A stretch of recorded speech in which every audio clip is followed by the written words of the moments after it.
Good afternoon, everyone. Directors, here present, distinguished seniors and colleagues. Good afternoon. Olamide Ibrahim is my name. And it's once again my privilege to welcome us to this edition of the Lens series. Today, we're looking at the subject of advocacy, and we are zeroing in on the arts and sciences, the art and science of witness examination. We all know that what separates lawyers really is advocacy. You know, a lot of us call ourselves legal practitioners, but what determines who a real legal practitioner is when we go to court to advocate on behalf of our clients.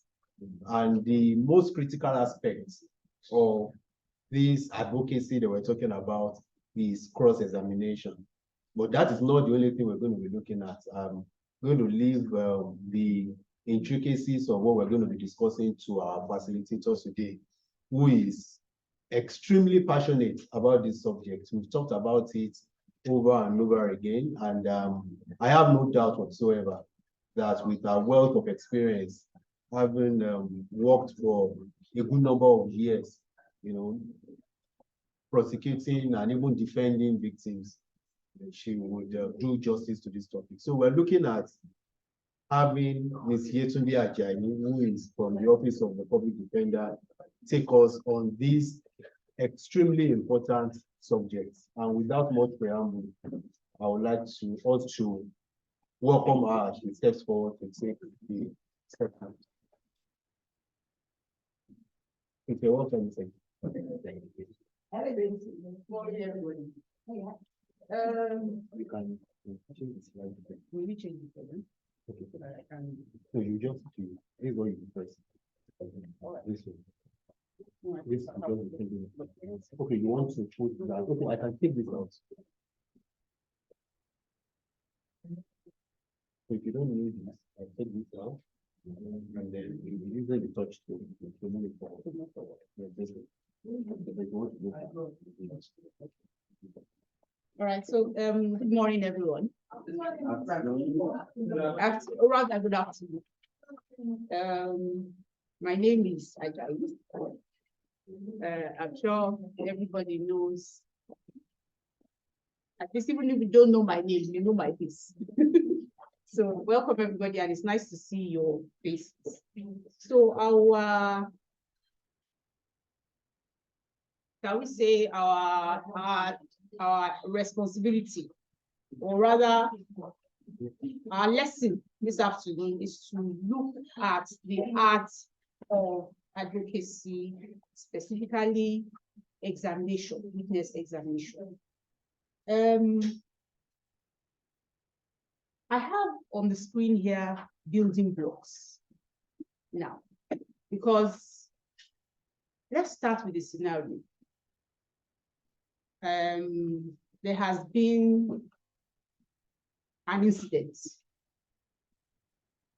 The defendant or the suspect has been arrested, and now he's in court, and we are about to start trial. Before we start trial, there are some particular things that we have to do. Am I right? Unfortunately, we have many. I was going to do us a practical and divide ourselves into prosecution and defense. Shall we still do that? That on my left today, we have prosecution. I can see Mr. the rules right now, prosecution. So let's do like that. On my left today, we have prosecution. Yes. And on my right today, we have defense. So let's start like that. Okay, so we have building blocks. Prosecution, what are the things that we would do before we start trial? Yeah. What else? You look for your witnesses. Yes. You get the exhibits. Yes.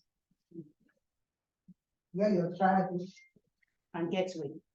So that's case management. Am I right? Mhm. And I cannot overemphasize how important that is, because that is the crux of what we are going to do. Without that, we have nothing. So my people in defense, let us imagine that everybody in defense pays for the What are the things that we have to do today in defense? You will speak with your defendant. You want to hear from him, you want to know his side of the story. You want to put together your notes. You want to look at those facts. You want to look at the charge and see whether that charge is rhyming with what he has told you. You want to look at some of the facts and see what facts will be good for you and what facts will be bad for you. Am I right? Yeah. So those are the building blocks of trial advocacy, of the trial. That's where we start from. Am I right? So let's go on. So why examine? We're examining because we want to know what happened.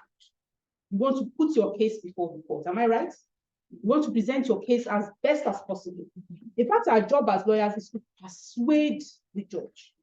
Not only the judge, everybody in the court, that my case is more plausible than the case of the other side. Am I right? Yeah. So, trial is the fulcrum of everything that we are doing as lawyers. As a matter of fact, the beginning of the trial, which is the examination in chief. Am I getting across? The examination in chief is the fulcrum of the trial. It is an examination in chief that you are able to present your case, your goals, present your information persuasively. You want to stay organized, you want to put everything that you have done before, you want to put it together so that when you are presenting your case, the clients not telling you, madam, you are not organized, you don't know where you are going. You want to stay organized, you want to get ahead of all the bad, you want to know your facts. This is what he has told you. You want to put it together and decide how best am I going to ask my question. Am I right? Mm-hmm. You want to maintain control over your witness. So, at this point in time, you are substantiating everything that you want to tell the court. You are introducing your evidence. You're establishing your facts. Am I still communicating? You're establishing your facts. Those are all the things that you want to do in examination in chief. Differences between examination in chief and cross-examination. I just want to bring that in just now. In examination in chief, you want to highlight your theme. Now, let me step back a bit, because I know it's not all of us that do this. Now, when you are giving your witnesses, the first thing, as we said, is to sit down, talk with your witnesses and decide what their story is. And then in your mind, you are putting together your story and trying to think how best it is to persuade the court that what I'm saying is more plausible. See, I'm using that word again. Plausible. It's not that you are telling the truth or you are telling a lie, but you want to convince the court that my facts are more plausible than the facts of the other. Because what we are trying to do is to explain to the court and bring the court to a point where they understand that this is beyond what? Beyond reasonable doubt. So, in your putting together your facts, you want to bring a theme. This is the best way to explain to the court. And this is one thing that we don't do. You look through your facts and decide, what am I presenting to the court?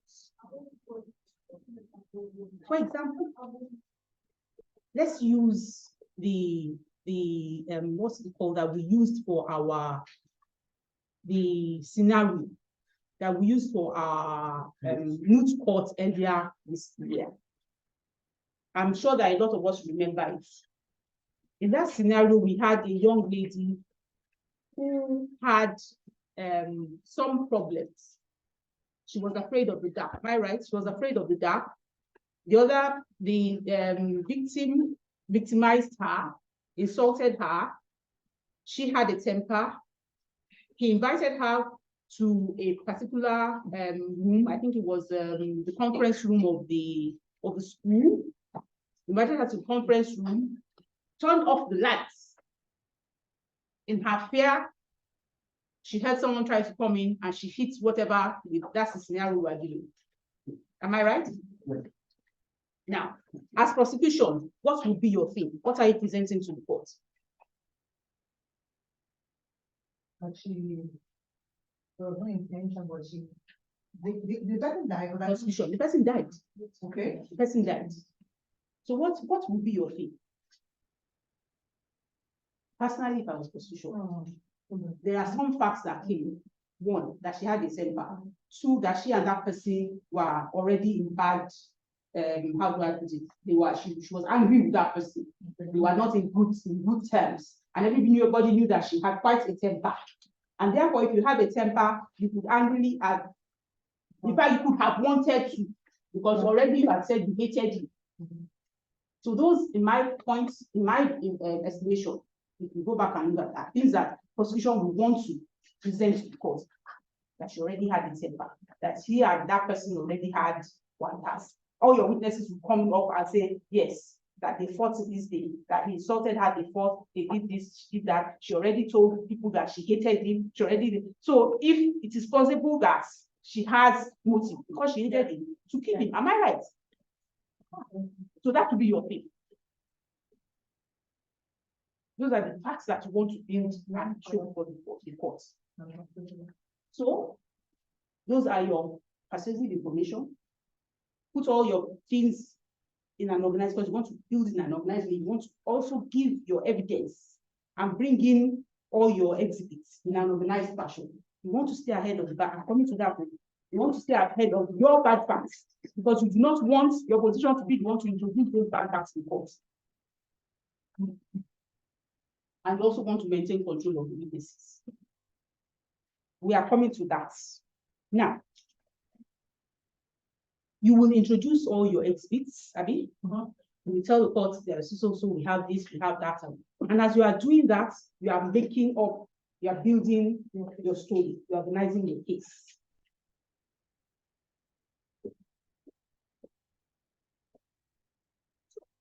You want to start with our good facts. As I said, she has temper, she has this, she has that. But what are your bad facts? The bad facts are, your deceased person was the one who started the process. He's always teasing her. He calls her party bomb. He did this. He invited her without her knowing that she was going in there. She got in there, and everybody in school knows that they're afraid of the dark. He got in there, turned off the lights, and you left the poor girl with lights on. I think it was about 45 minutes or so from that. I can't recall very well. For 5 minutes, you left her in the dark. Those are bad facts on your part, because everybody knows the girl is afraid of the dark. Being afraid of the dark is a medical condition. It's a non-medical condition. So you want to introduce all of that to the court by saying, by telling the court that, okay, yes, you know that she's afraid of the dark. We know that this, but even if you're afraid of the dark, you still have your senses. You will still have your whatever. You bring in your experts. Mind you, today I want to avoid going into expert cases because that's another kind of official. But let's just split examination into examination. So those are some of the bad facts that you want to keep people to talk. So you put your good facts first. Talk about, yes, she's this, that, this. Then you put your bad facts in the middle, and then you end it with another good fact, so that it is resounding in the mind of the what? Of the courts. And then you sit down. Mind you, there are some legal, I think we'll talk about that. There are some legal things, legal laws that will guide you when it comes to examination and teaching.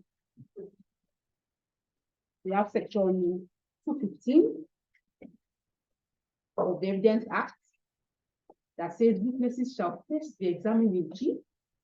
Then if any other party so desires, we cross-examine. Am I right? Yes. We also have section 221. Now, this is the one where we always fight in courts. 221 says, leading questions shall not be what? Shall not be asked. in examination in chief. But there's a proviso. It says leading questions cannot be asked in examination in chief or re-examination except the court shall permit it. And the court shall permit such a question if you are introducing or you are talking about the fact that is only disputed. That is the fact that we already agree, yes, this is the fact. And then you are allowed to ask a leading question in such a case. Okay. So we talked about the mechanics. Now we talked about the introduction rather. So we now want to talk about the mechanics. Examination in chief is usually fairly easy for me. One, we should use simple sentences, use simple words, avoid legalities. And in examination in chief, it is an inquiry. Am I right? We have all been in this profession for quite some time. So we all know that it is open-ended questions. Am I right? Mm-hmm. Open-ended questions, and you're asking hold on. Yes. Open-ended questions, you're allowing your witness to tell the story. And then you're asking him to describe. Those are the words we start with. Describe. Explain to the court. Show the court. Tell the court why, what, how, where, who, when. Those are the questions. Those are what you want to start your question with. And let the witness understand, tell his story and explain. But mind you, like we said, we do not want to lose control of our witness. So as much as possible, try and bridge your questions to be short. Who did this? As it's going on, you chip in. Oh, you've just told, and that's where you are coming in. Start with the very last sentence he told you. He just told the court that you went to so and so. Why? You know, you've asked him the question. You just told the court so. And the very last bit that he told you, and we did this, we did that, we played football, we so, and then we all left you. You just told the court that you left you. I played football. Why? It goes on. So where did you? How did you get there? But make it as short as possible so you do not lose control. Even though you're asking him to tell it still, you do not lose control of the witness. Losing control of the witness means he may be doing what you consider to be a bad fact that you don't want him to tell you. Am I right? Yes. It goes on and on and on and depends. In fact, those are the times that I really like. I let people who are beside me, I'm listening intensely to everything the person is saying. Because in those words, when they are feeling funky with themselves and they start revealing things that in cross-examination, I'm ready for you. So you want to control that piece. So don't ask too broad questions. Yes, open-ended questions, but try not to lose control as much as possible. You want to make sure that you are folding in those bad parts in the middle, like that's our nice burger. You are folding in the bad parts in the middle, and you're putting your good parts on top. So that it's a conscious thing with the mind. The mind usually remembers the first and the last thing that's you heard. If you watch the way we all listen, the first thing you heard and the last thing are those that will sound in your mind. Everything in the middle might be blurry, you forget. But the first thing you heard and the last thing you are most likely to remember. And if the first thing you heard and the last thing you heard are your good facts, it's auguring well for you. Am I right? All right, so now, as you are asking your question, like I said, use head notes to transition to one topic. You just told the court this. Why? You just told the court that. Those are head notes. When it's the problem, okay, so I want to ask about the answer. You understand? So use head notes, making sure that, because you are using those head notes for the court to be able to follow you. Because the court is what? The court is right. So the court is able to pick all those heads, even if she does not remember anything, she remember those head notes that she said. It was when she said, usually if we are arguing in court, Mr. He's not here now. Harrison said.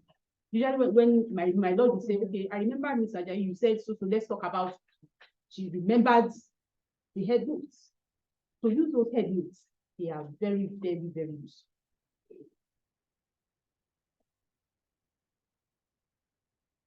So, like, I think we've already gone through this. These are questions. Where did you meet her? Where did you meet? How did you meet? How do you feel about her? Why do you think you feel she's untrustworthy? When did that change? So those are your how, why, if, where, how, show, describe. Of course, we want to use our exhibits. We want to make our testimony interesting. Making it boring means the court has already slept. We have a habit in our court. As soon as you see the Lord is dozing off, we knock on the table. So that the Lord will wake up. But if it's interesting, if the exhibits are coming in, it's not likely we just going to people. So, summary of what we have done for examination in chief. We started with our good facts. We've used as much as possible simple words so that everybody in court, including your witness, understands the question, and everybody listening understands where you are going to. We are using head notes. We start the questions by using the last thing that person said. We keep control of our witnesses through targeted questions. We loop all those questions together.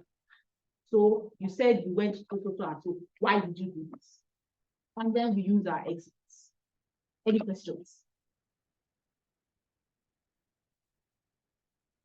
Okay, so next, cross-examination. Before you go to examination. That's why I asked. I said any questions? I don't know whether in examination, when you realize that after trying to put your person through all of this, you realize that it's a hostile, it's not answering, it's blocked out. Okay. What can you do to help? One, I was going to finish before we go into some of the things that are helpful. We know we have hostile. You won't know until you get there. Yes. In fact, as defense counsel, I assume that the witness on the other side is hostile. That's natural.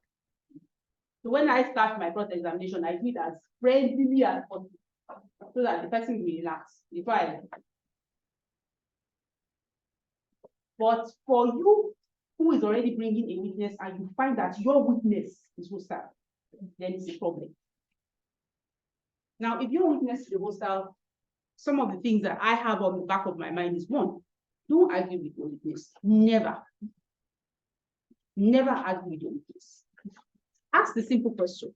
If he's not answering, repeat that question. If he's still not answering, ask the court to ask him to answer the question. My Lord, please direct the witness to answer the question. And try as much as possible, once you realize that this question, this witness is a problematic witness, ask the shortest of questions. Direct questions. Questions that what you are going to elicit from him is a yes or a no. That's the best thing. Even though during examination in chief, what you want is for that person to tell his story. But once you realize that this particular witness is the problem question, revert as you would if you are doing a cross-examination. What you want to hear from him is a yes or a no, because you don't want him to destroy the case.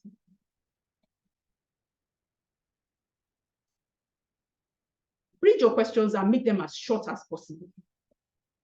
Make your examination in chief as short as possible.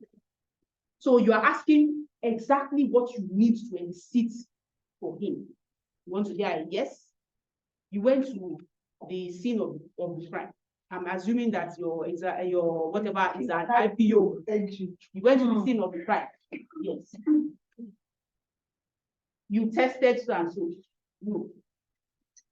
You met with the witnesses. Yes. Did you interview the witnesses? No. You know, at this point, there's no way it's going to, because what you are asking is so short. So you are not saying describe what you meant, which you normally do in your examination in chief.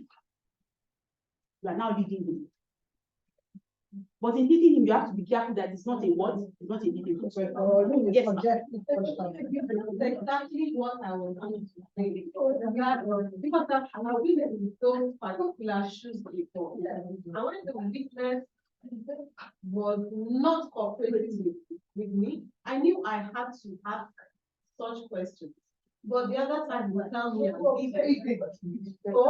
the first step I took was, my God, I hereby declare this weekend as a postal witness. Once you declare you a postal witness, we are allowed asking questions like in cross-examination. The problem is, the law says except you are introducing a new fact, or your question is one that is not simplistic. You still cannot ask anyone because The postal witness? yes. So that's why you will still do that. Why, how, and if. You are still, yes. Because the examination is cheap. You are still using that why, but you are breaking that question into a little bit, and the answer you are eliciting from him is yes or no. So we are not predicting the answer. But be careful how you put it. Okay, it is normal to ask your IPO. Yeah. Did you go to see of the crime? Yes. It's normal. That's not a big question. Then when you now ask him, what was the investigation? That's what I do. I don't know why you ask that. Because it is a rule that it is an investigation. Yeah. Did you go to the scene of the crime? Yeah. It's what you are introducing. You will expect him naturally to say, I went to the scene of the crime. I saw this. So you should not be prompting him about what happened during the investigation. You understand? But you can use the word describe. Yeah.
Yes. You can give a report about that.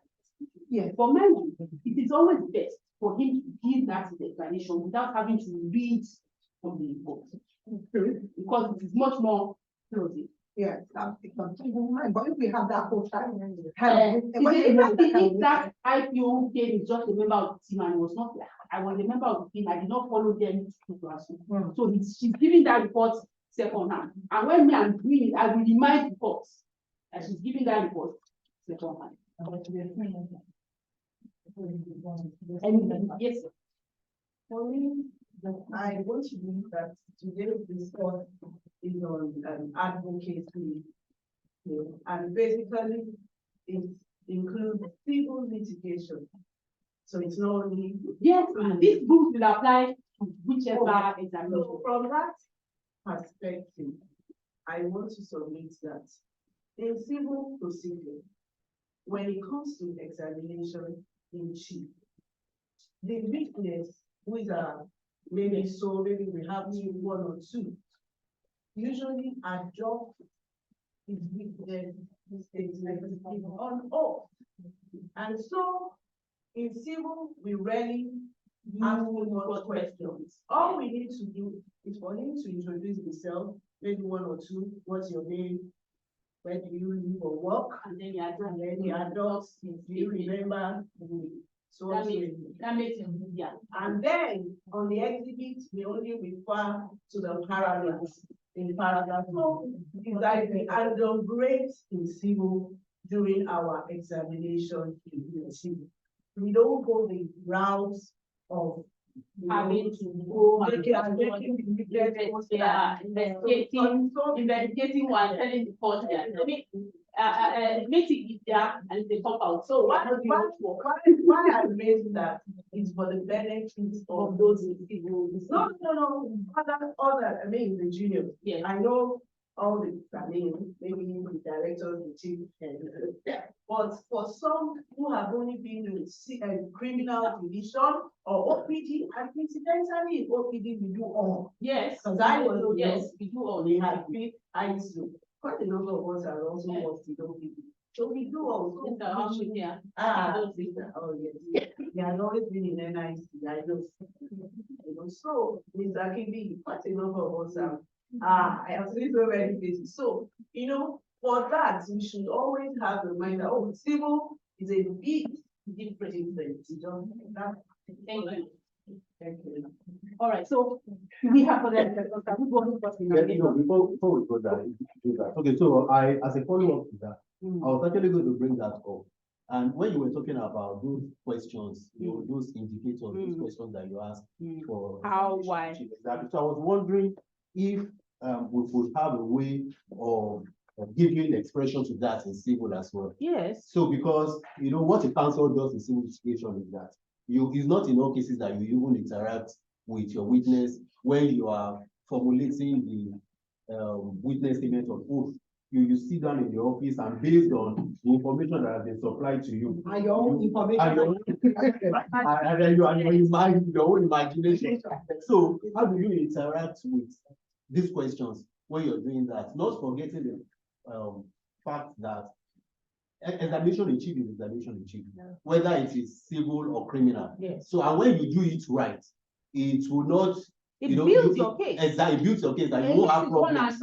In examination in chief. Exactly. Let us yes. put it that way. Yes. So in civil, because most of the time you are adopting, you are not asking questions, except when the judge now says, I want to find out about this, and this. You rarely ever have to ask. My question is, I'm talking about the quality of the examination in chief. So how do we bring these things in to enhance the quality of the examination of the written statement on oath? The written statement on oath really is the examination in chief. So, but when you go to court, so two things. So the first one is, how do we use these things to enhance the quality of written statement on oath? Two, are you able to guide as to how to lead a witness in chief in civil litigation? That basically be about 4 questions or so. Are you able to do that for us as well? For the benefit of those who are in civil, so as to just give this. See, when I was in industrial court, though we could adopt, we also used to do the direct examination in chief and let the witness state his own story. All we used to. Okay. I don't know, I've not been to the court, civil, whatever, but at least for the industrial court, we used to. You can adopt, or you can still ask questions and ask them to explain further. But one thing I do notice is that we have not started to use the fact that in that law, whether civil or criminal, you are allowed to do an open and a closing statement. Have we taken it like that? And the fact that we can tell the court that we want to do an open statement and you are allowed. At that point that you are doing an open statement, you are telling the court what to do. And so our case is about so we are here to tell you this, and this. prosecution, or in this case, what's it called? Prosecution. In this, not defendants against plaintiffs and claimants. We, the claimants, are telling you so and so. The defendants will get up and tell you so and so. You know, you've introduced and you've already closed the mind of the judge, directed the mind of the judge to where you are going, even without having to ask those questions. You can, after adoption, I'm sure, decide whether you want to ask the what's called it, the plaintiff to say a few other things, I'm sure. And so in those cases, you can then put in your how, why, and we have given the court to counsel. You have said in your so statements that this, and this, because the court will already remember that you've done an opening statement. In pages so and so, I've said this. What, how, why, and where, if you think that you need some more. But normally, one thing about examination in chief and cross-examination is the briefer, which people don't seem to understand. The briefer, the better. What's that song in the Gambler? You got to know when to open your whatever, know when to close, know when to fold. You don't count your money at the table. Know your case and know when it will pay you to do that, and know when it will not pay you to do such a thing. And just less better. So that you're not telling the court things, you don't end up letting the court know things that you do not want the court to know. Are we together? Are we communicating? Yes. So shall we move on to cross-examination now? Yes. Before you move on, regarding the refreshment of the memory, said the duty of the witness to peruse, just to go through. It's not the duty. You're asking him, once you realize that you forget. Yes. You said it as well. Usually the person has to have a document. Yes. You can't just refresh without there being a document. Maybe a document that you produce. Your witness bank manager or your different witnesses there, and you know you will have a report. So your question to me is, in your investigation you produce a report. Or just you would already have talked about the fact that he had a report. You can't bring it in because if you bring it in and jumping up and telling you report is never be question. Yes. So you are already told, assume that he has already told the court that I have a report. You have told the court that you have a report, that you produced a report. If it's the bank manager, he came purposely because an expert to introduce that report. So assume that already the court knows there's a report. You have a report, yes. In that report, you transfer to final. Now we want to tender the report, and then ask the person to refresh the. So my question is this: you're in a situation, I've read through the report, and I want the court to take judicial notice of some maybe paragraph or fact there. Yes. Can I take the leave of the court that the witness should read out that? Yes, you can. After you tender it, after you tender it, and once you tender it, please read paragraph 2 of your report. The evidence before the court. They want to do the court, asking to be. So mind you, by the time you are reading, the defense is getting ready. They will go through that report and see where your bad facts are. So be careful. That same report, I will get up and ask that report. Yes. That same report, you just read it and go down and read because I did it today and you just write it and report. My witness got up and I said, oh yeah, you see that your bill and your statement. Yes, read it. My Lord, please, mommy, very, very short. When you finish reading, I took it back. I concur. I can go back. Read that place again. I do not. Just show me. Sorry. Sorry. I enjoy teaching. And when I do, I want to face those I'm talking to and let them hear me. Exactly. We have another question. Let us move to cross-examination now. Then we can come back. No, we can come back. No, we can can come back. see the important thing here. The important thing here is for people to get a good understanding. So if we don't finish today, we can come back. Yeah, we can come. If what we are able to treat today is examination, we'll come back for cross-examination. Okay. So we will pay you.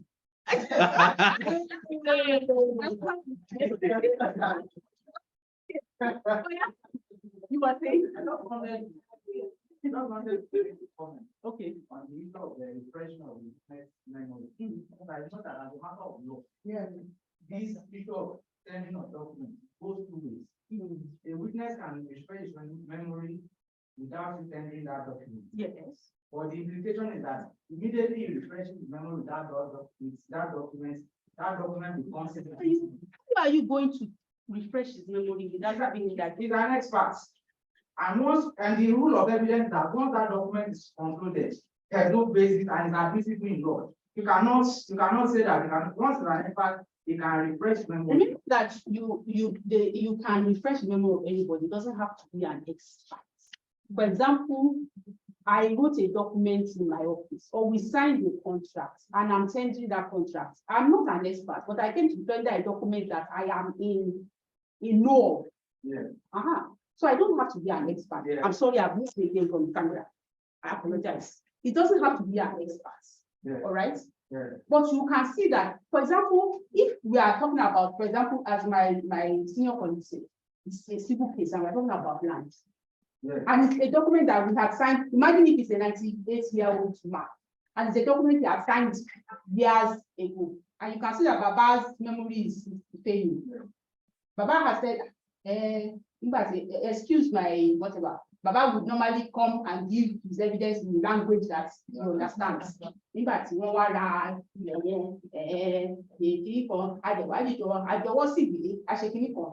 already told God that he signed something. Yeah.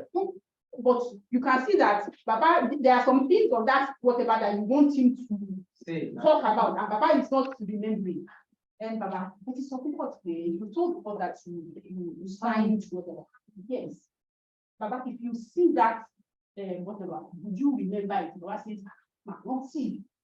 Yeah, Baba, you know, these old people, they can cross. They will tell you all the story around how they signed it. Is this the contract that you said? Yes, you know that I think it Baba would that. You know what? You are already telling me what?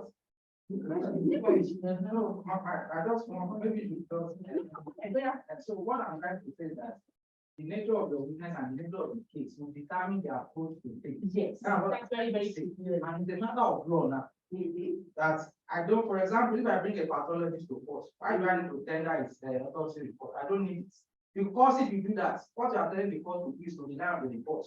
Because it's oral evidence, whether it's an expert. Excuse me, if you don't tender that, yes. I have the best counsel. That's the first thing I know. And that's what I'm saying. That And what did I tell you when I said you want to get in front of your what? Your bad and bad. If you know there's something in that report that is bad, it is matter. Hey, when people are going to kill you because they told you not to do this. That will be now. okay. Put that thing in front of the court and cover your what? Your back side. No, I'm not talking about bad parts. No, I'm telling you why it is important. Yes, we are talking about refreshing the language, but I'm telling you why it is not a good practice for you not to tender something because you think it is not necessary. Because you see, as counsel, you are thinking not only for your side, you are thinking what the other side will think. Yeah. And I know it is practice for prosecution, criminal prosecution, to come to court and not tender that to the court. I'm waiting for you. No, I think his own idea is that it becomes oral and documentary. The court will not listen to his oral. It will rely on documentary. Like it or not, you have to do it. Yes.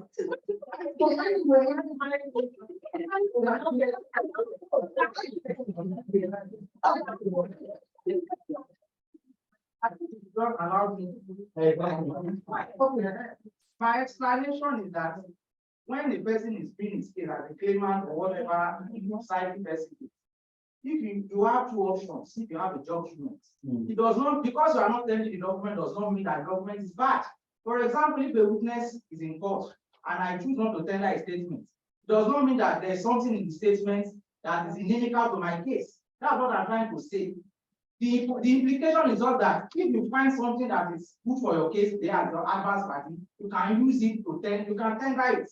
But because I did not tender it, does not speak anything bad about my case, and does not mean that there is a bad fact in my case. What I'm just trying to say is that once you put in a document for a particular witness, and the witness is coming to give oral evidence, the court, two ways now, the court is going to rely on his documents, not his own oral evidence. No, the court will rely on both his oral evidence. It's because the mind of the judge. It's the mind of It the is the same matter.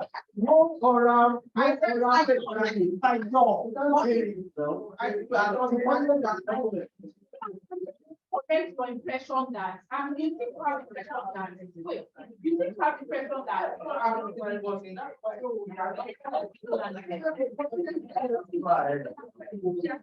At that stage, when you power this what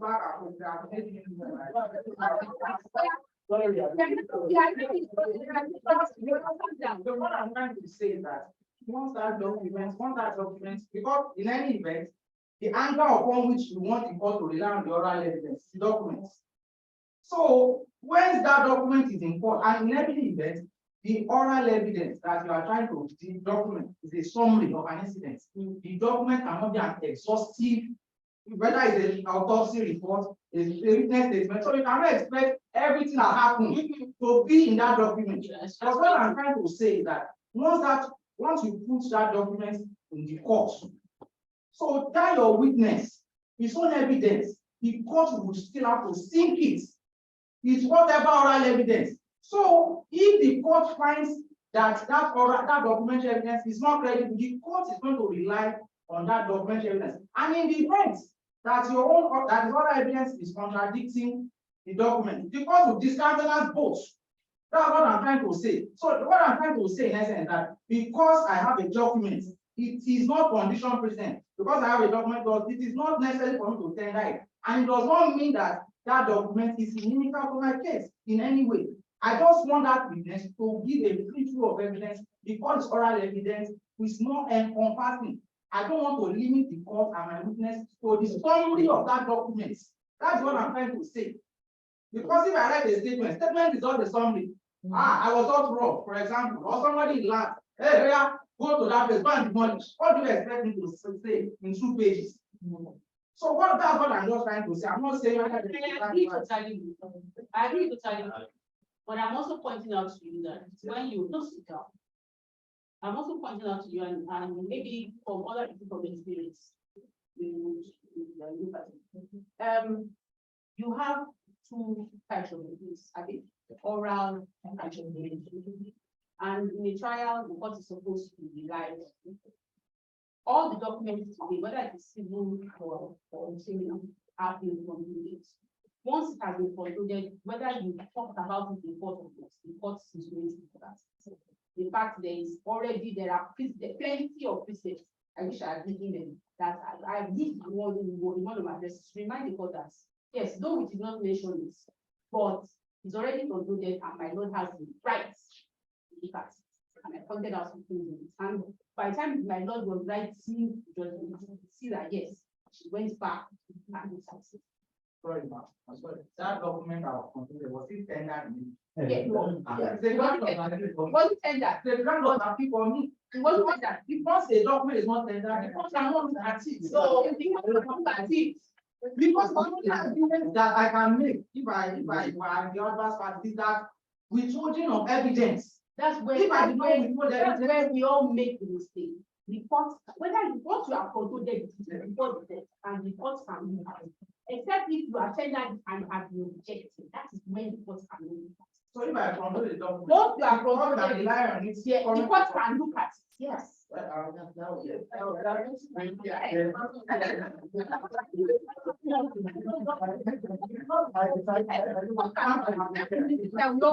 It may be important for us. I think it's good for us to really explore this issue. Now, even though we are here to talk about examination of witnesses, but these are really very important issues. Well, I am of the opinion that if you front load the document, that document is what the court says is being dumped on the court as it were. Until it's just like an application that is before the court. Until you move the application is deemed abandoned. It is until you move it, and in the case of the document, until that document is tendered and the court adopts it. That would be a civil. In criminal, for example, if the witness had come to court and given oral evidence. I wish I had written this down. My witness had come to court and had written two stations, one in the first police station, the other in Fancy. In the first police station, when the thing was fresh, he had stated that he did not know who robbed him, did not dismiss. The second one in Fancy now said that the person who robbed him is so and so. When the prosecution was going to, he gave oral evidence. They tendered the one in Fancy and did not tender the one from the first police station. I get that. Knowing that if I bring it up, they will go back and try and settle whatever. In my address, I have pointed out to God that he had been, in fact, he had told the court that he wrote two statements. However, in court, they only tendered me. But I'm reminding the court that he had concluded it, and this is before the court, and he had already told the court that yes. And then I pointed out to the court in my address that this is what he said in that first statement. By the time Justice Ajayi was reading our judgment, he said, however, the witness had already stated in the statement is so assumed. And the first counsel had pointed out that he had said that he did not know who. That was what I should do. Yes, I agree. That difference is in the fact that No, they did not tender it. in criminal, the witness doesn't have to come to adopt He doesn't the know case. what he Exactly. Or I know that from my understanding of the law in line with authorities of course, is that you must tender a document. The court will not look at it. Oh, I want to verify to this. I will get tell me your name. I will get the case for you. I also have cases to support and say, I just wanted to say that it does not change. Whether civil or criminal, if it's evidence act, we are bound by it.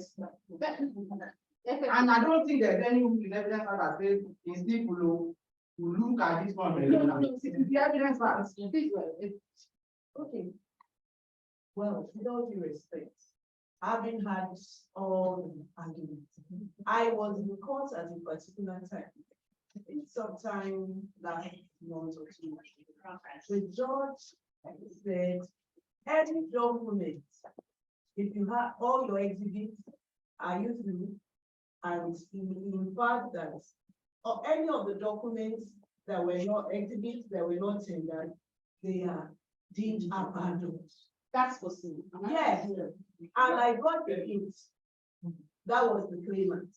He said, and there was, he still had some others. He had to seek for an adjournment. It was even a case I was handling. He had to seek for an adjournment to do the meeting because I kept on objecting, and with my objection, there was no way you could have. I mean, like that, those documents. So I want to see when I'm talking to tidy his documents. So to enable him, put it before the court, or else the court will not see it. I believe for you to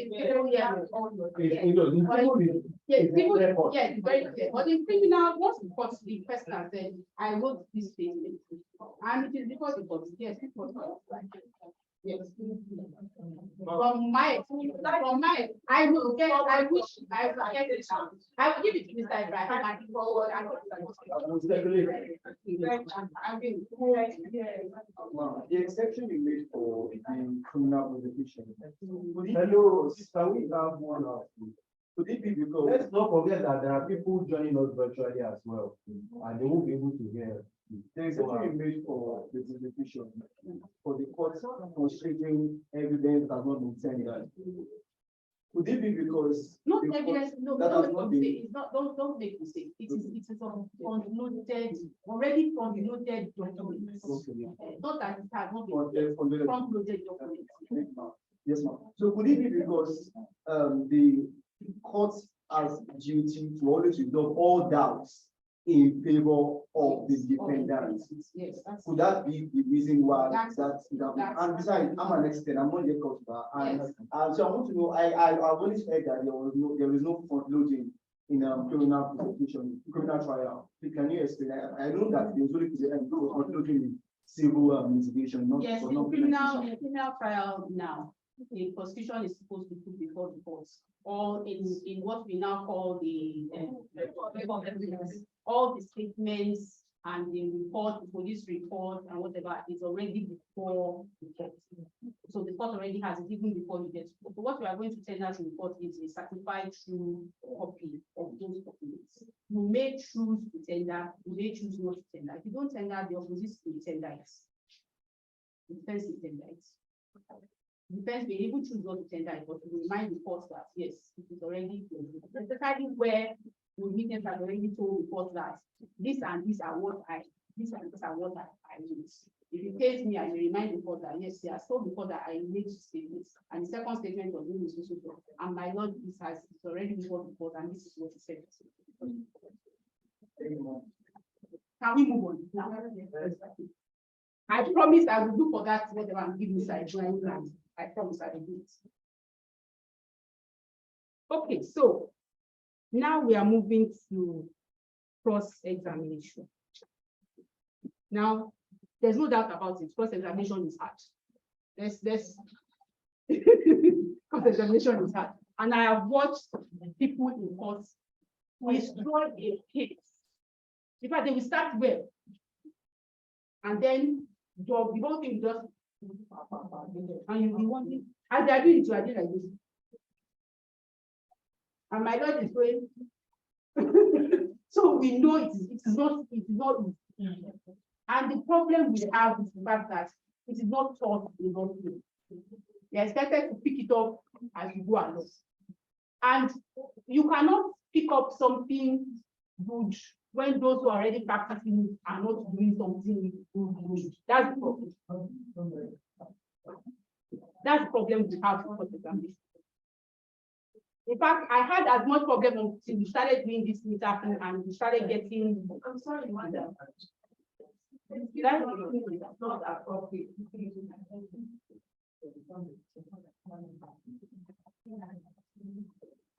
Can I go ahead? Yes, yes. Okay. Until we started doing this, our training that we've done, and we started getting guidance on how to conduct cross-examination as best as we can. So, why cross-examine? And mind you, it's not in every case that we cross-examine. Even though I know that all of us like to jump up and cross-examine.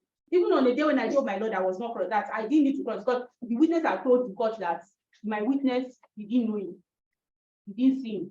In that case, there was no need for me to cross-examine. I told court I wasn't going to cross-examine. But she said, what? I said, but she has already told the court. I just said, get up and ask him now. So I got up. I asked him again. I said, do you know witness so and so? He said, no. Have you seen him before? No. This is the first time you are meeting him. Yes. And I said that. Because I knew that to say anything now, he will now go into story and implicate the person that I had already removed him like this and put him on one side.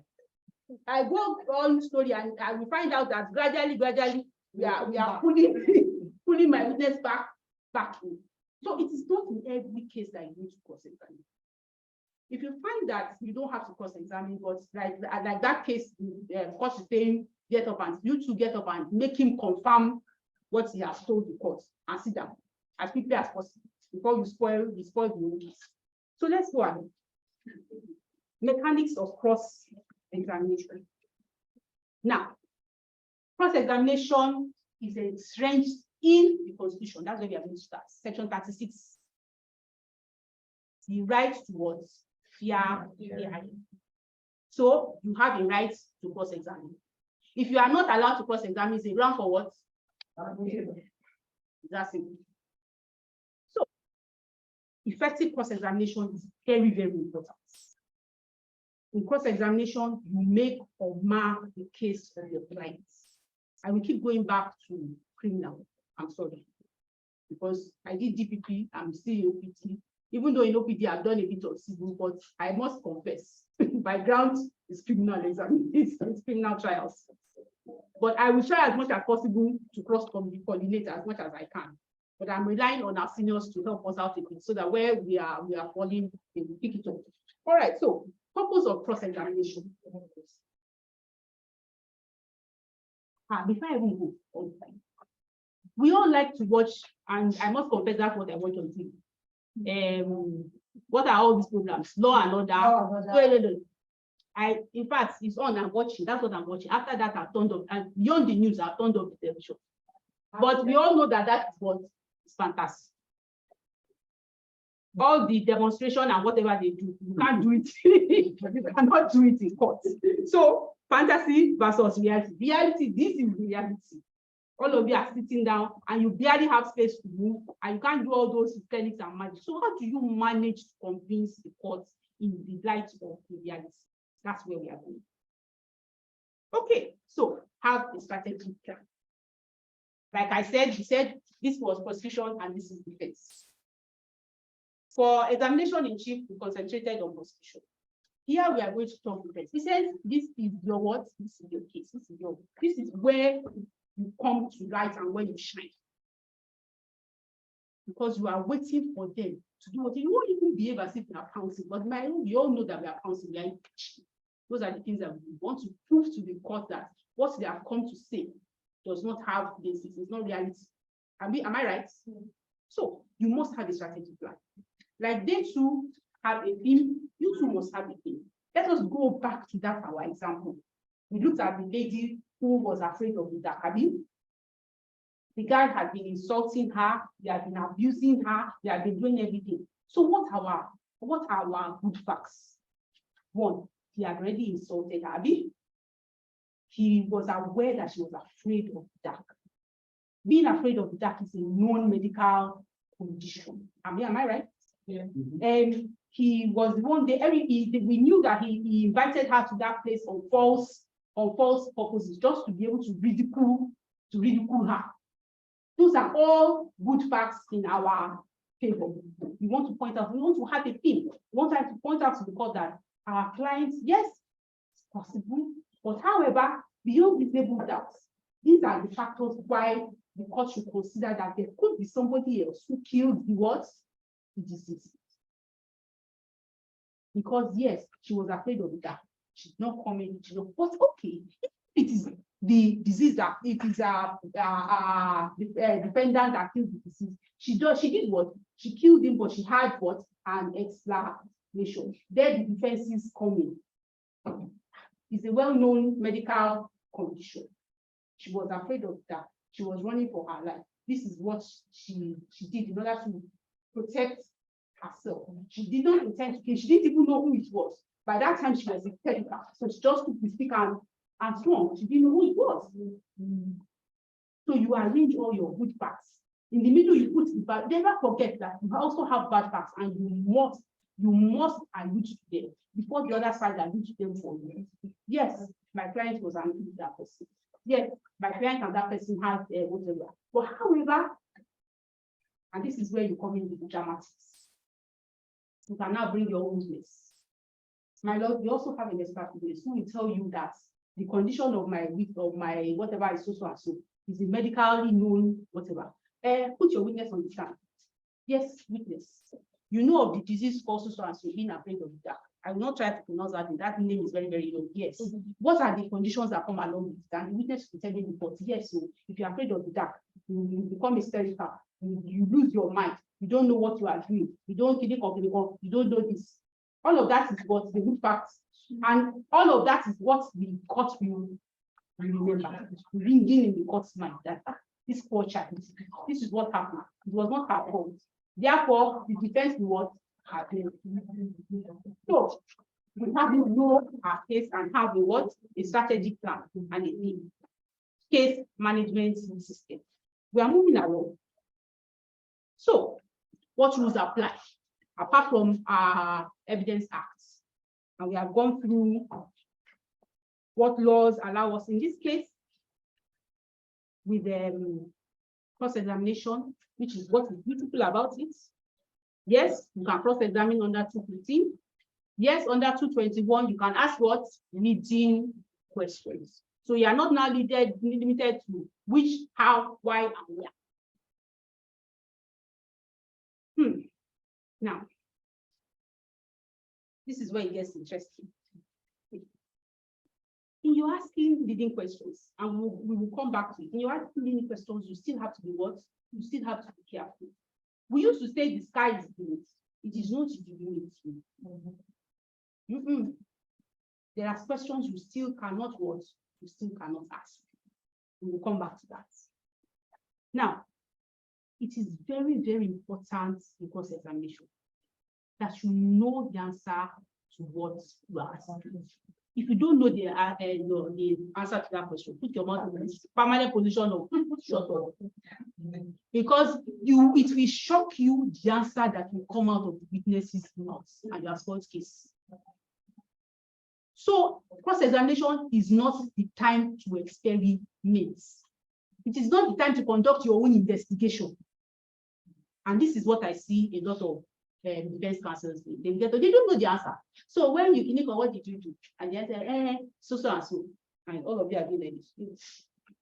The next question, you are thinking further down in your seat.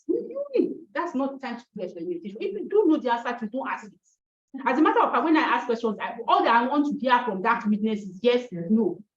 If you are giving the explanation, I will be telling you, I didn't ask you the explanation. Just give me the yes or no. And the judge will be saying, Mr. Ajayi, let him explain. Please let me run my case. Because I don't want him to now widen it and tell things that I don't want to hear.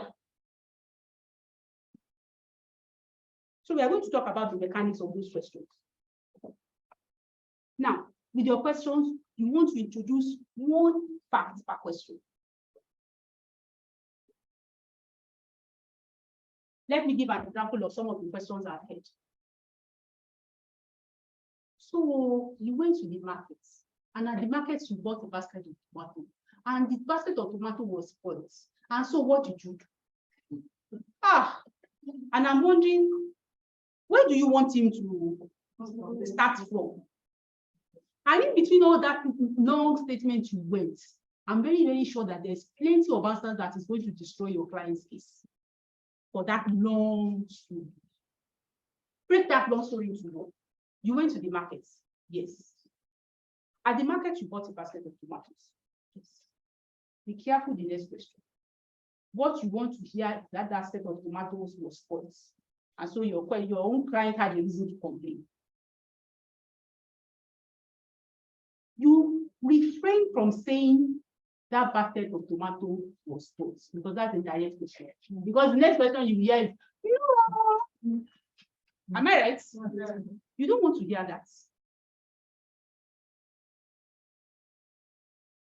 So refrain from asking that. Go back.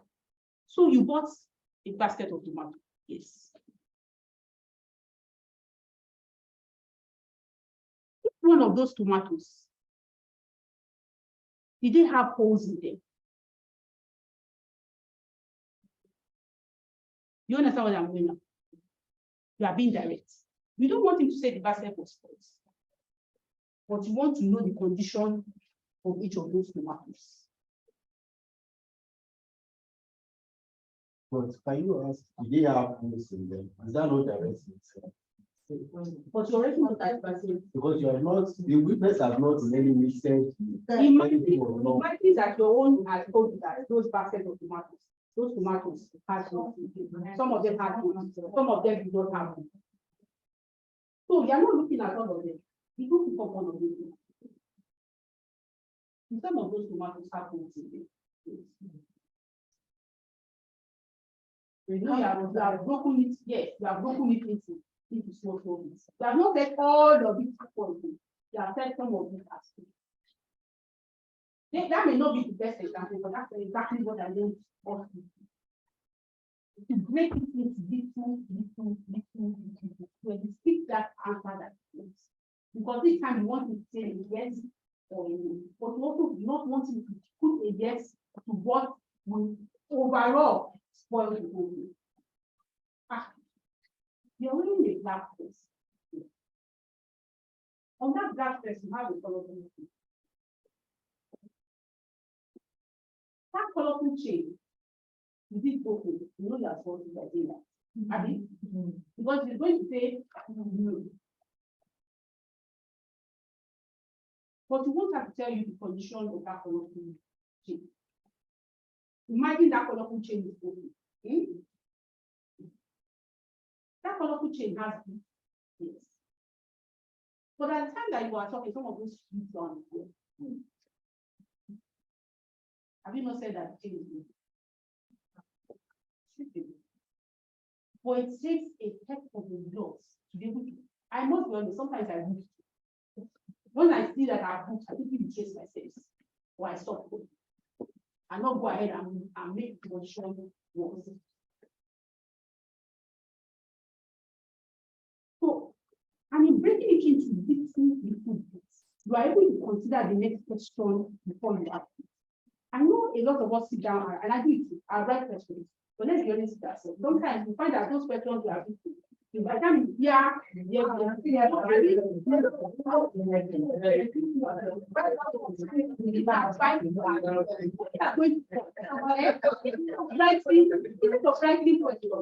what we call headlines, things that you want to talk about, things that will help your own case. For example, when you talk about the fact that she was wearing a black dress, put there, I want to talk about the black dress. I want to talk about the colorful change. I want to talk about so and so. After you will hear me, God say, okay, at this point, let us talk about so and so. You can see my daughter here, and she's writing, you want to talk about it. So let's see your question on that thing that I'm talking about. And as I'm putting the headline, I'm also breaking my questions into little bits. Even if I've written the question before, I'm looking at those questions and thinking at this one, scratch this, okay, add this one. And I'm adding to it as we are going along. But it's always better to have those headlines because if you know, I remember when I'm doing cross-examination, I tell myself I'm having a conversation with the witness. I'm not reading the question to the witness. I'm talking to the witness. And in talking to the witness, you get more out of that. Am I right? So you're having a conversation with the good morning to Francis. The witness have told her how they robbed her, they did this, they did that. So they get to come. Good morning. Your name is so can I call you to she will go to the temper is already. I'm so sorry about this place. That was very yes. However, I have a couple of questions. And then I start with my headlines. I start by picking the last thing she told the court. So you told the court to answer. And I start with questions.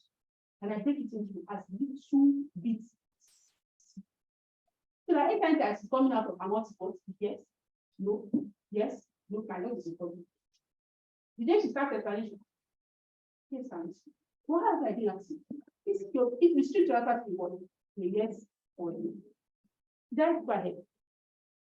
So that's what you are doing, what you are controlling the belief. And you are keeping it with their pitch of where you are going.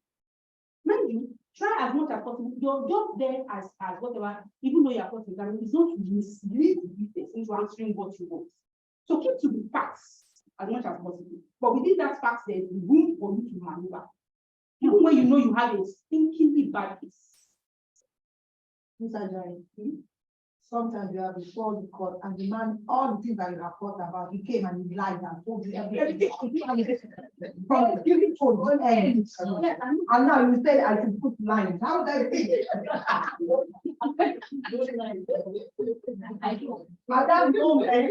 At that moment, your mind lied all together. I was on the road, they picked me up, I don't know anything about it, I don't know any gun, I don't know any this. Is that your witness or your witness? Is the defendant now? Exactly mean. Know their side. That's just because I am you are not thinking. Yes, he has lied. He hit the person in the car. I was not me like in the car, or I was in the passenger seat. And you sit down and listen to what's going on. But you know what the statement that is, and you know what your client has told you. You were in the car, like, oh. In fact, you left with the, so maybe the opposite person in that. The opposite person does not have a driving license. Already you are painting the cause, because if he doesn't have a driving license, what is it behind you? You, however, have a driving license. Yes. Have you ever? When the IPO, when the police stopped, you are the one in driver. Yes. But that's the direct person.